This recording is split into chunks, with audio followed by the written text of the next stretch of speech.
Hey guys, welcome back to my channel. তো চলে এসেছি আজকে আরও একটা নতুন ভিডিও নিয়ে। তো অনেকদিন ধরেই আমার ফ্রাইড চিকেন খাওয়ার খুবই ইচ্ছা হচ্ছিল, তো আজকে আমরা চলে যাচ্ছি তার জন্য এইচএফসিতে। দেখো, কেএফসির প্রাইসিংটা কিন্তু খুবই হাই, তার জন্য রিজনেবল প্রাইসের মধ্যে যদি ফ্রাইড চিকেন খেতে চাও, HFC is the best option. তো চলো বেরিয়ে পড়া যাক। আর তোমরা যদি এখন আমার চ্যানেলটাকে সাবস্ক্রাইব করে না থাকো, আমার চ্যানেলটাকে অবশ্যই সাবস্ক্রাইব করে নিও এবং পাশে থাকা বেল আইকনটাতে অবশ্যই ক্লিক করে দিও। এছাড়াও আমার একটা সেকেন্ড চ্যানেল আছে, সেটা নিয়ে ইন্টারেস্টেড হয়ে থাকলে সেই চ্যানেলটাও সাবস্ক্রাইব করে নিতে পারো। তোমরা চাইলে আমাকে আমার ফেসবুক এবং ইনস্টাগ্রামেতেও ফলো করে নিতে পারো। সমস্ত লিঙ্ক আমি ডিসক্রিপশন বক্সে দিয়ে দিয়েছি। এর আগের বারে আমরা যে এইচএফসির আউটলেটটাতে গিয়েছিলাম সেটা শেওড়াফুলিতে ছিল, আর এবারে যে আউটলেটটাতে গিয়েছিলাম সেই আউটলেটটা কিন্তু শ্রীরামপুরে নিউলি ওপেন্ড হয়েছে। তো এইচএফসির এই আউটলেটটা শ্রীরামপুরের মানিকতলাতে রয়েছে। তোমরা যদি শ্রীরামপুর স্টেশন থেকে আসো, সেখান থেকে অটো বা টোটো করে 10 মিনিটের রাস্তা। আর এখানে যে কাউন্টারটা তোমরা দেখতে পাচ্ছ, এই কাউন্টারটাতে তোমাদের খাবার দাবার একবারে অর্ডার দিয়ে তারপর ওপরে উঠতে হবে, কারণ ওপরে শুধুমাত্র সিটিং অ্যারেঞ্জমেন্টই রয়েছে। ওপরে কিন্তু ওনারা কোনো রকম খাবারের অর্ডার নিতে যাবে না। তো তোমরা যা খাবে একবারে দেখে নিয়ে অর্ডার করে দিয়ে ওপরে ওঠো, নাহলে বারবার তোমাদের নিচে এসে অর্ডারটা করতে হবে খাবারের। ওনারা শুধুমাত্র যে খাবারটা তোমরা অর্ডার করেছো সেটাই ওপরে গিয়ে সার্ভ করে দিয়ে আসবে।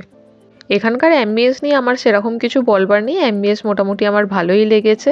তবে আমার মতে সিটিং অ্যারেঞ্জমেন্টটা আর একটু বেটার হতে পারতো, মানে চেয়ার টেবিলগুলো বড্ড বেশি গায়ে গায়ে রাখা ছিল।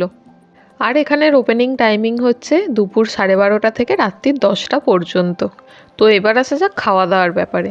এখানকার খাবার দাবারের প্রাইসিং কিন্তু খুবই রিজনেবল, মানে এখানে খাবারের প্রাইসিং শুরু হচ্ছে মাত্র 30 টাকা থেকে।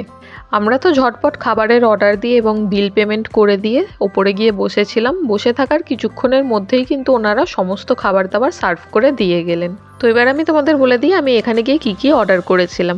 প্রথমেই ছিল পনির ক্রাঞ্চ বার্গার, যেটার প্রাইস পড়েছিল 99 রুপিস। তারপর ছিল কোরিয়ান বারবিকিউ উইংস, যেটার প্রাইস পড়েছিল 110 রুপিস। তারপর ছিল মাটন গ্রিল র্যাপ, যেটার প্রাইস ছিল 119 রুপিস। আর ছিল স্পাইসি ফ্রাইড চিকেন লেগ, এটার প্রাইস পড়েছিল 90 রুপিস।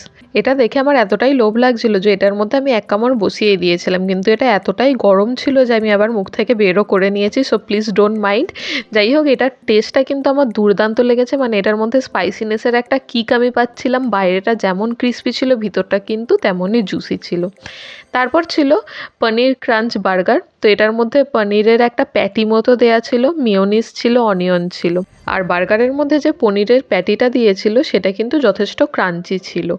আমরা বেশিরভাগ সময় কোথাও গেলে চিকেন বার্গারই ট্রাই করি, তবে এই পনির বার্গারটা কিন্তু আমার সুপারব লেগেছে। তারপর ছিল মাটন গ্রিল র্যাপ। র্যাপ আমি এর আগে অনেকবারই ট্রাই করেছি, তবে সেটা চিকেন র্যাপ ছিল। মাটন দিয়ে র্যাপ কিন্তু আমি প্রথমবার ট্রাই করলাম।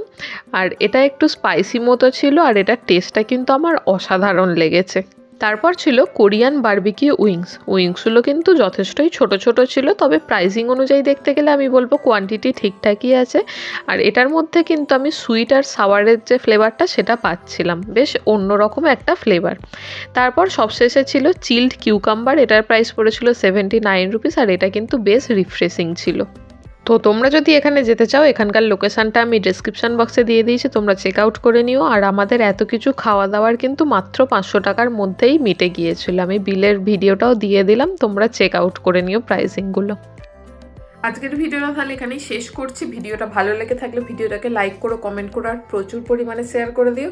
তো দেখা হচ্ছে পরের ভিডিওতে। ততদিন পর্যন্ত stay safe and healthy. Tata.